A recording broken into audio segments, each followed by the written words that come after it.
आज 9th class में हम चैप्टर टिश्यू यानी उत्तक को NCERT की बुक से पढ़ रहे हैं। तो स्टार्ट करते हैं आज का चैप्टर। हम रीडिंग कर रहे हैं NCERT की, तो स्टार्ट कीजिए। स्टार्ट।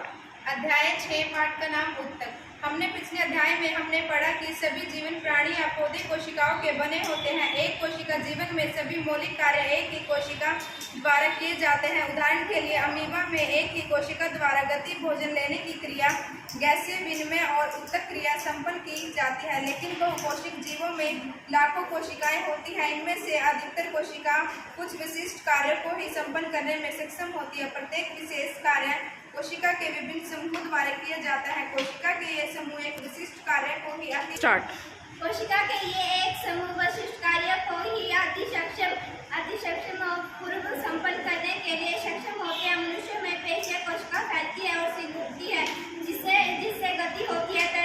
तंत्रिका कोशिकाएं संदेशों की वाहक होती है। रक्त ऑक्सीजन, भोजन, हार्मोन और अपशिष्ट पदार्थों का वहन करता है।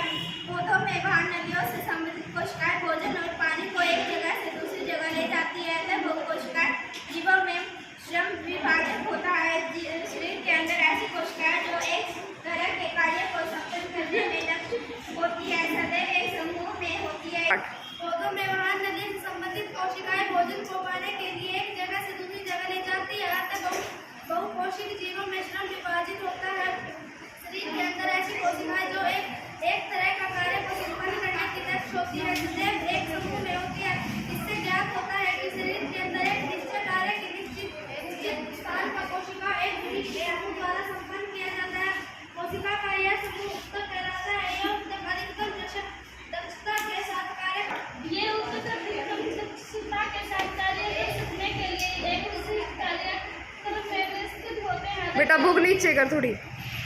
रक्त एलोम तथा पेशी उत्तक के उदाहरण हैं।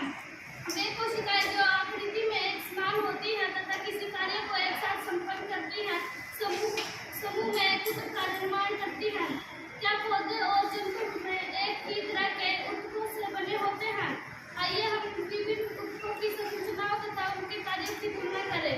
पौधे और जंतुओं संरचनाएं समान होती है। क्या दोनों समरूप कार्य करते हैं? दोनों में स्पष्ट अंतर होता है। पौधे स्थिर होते हैं, वे गति नहीं करते, चूंकि उन्होंने सीधा खड़ा होने वाले उत्तक होते हैं। इससे प्रदान करने वाले उत्तक प्राइमेरी कोशिकाओं के बने होते हैं। दूसरी ओर जंतु भोजनकारी और रचना। तो जिन बच्चों ने पढ़ा उनकी रीडिंग्स काफ़ी अच्छी थी, गुड थी। तो अपने लिए बेटा क्लैपिंग भी करना आप। और बाकी सभी 9th क्लास 9C के बच्चे ऐसा ही दोबारा से रीड करके आओगे आप चैप्टर, ताकि आप भी आकर आगे पढ़ें। तो चलिए अपने लिए क्लैपिंग करो सभी।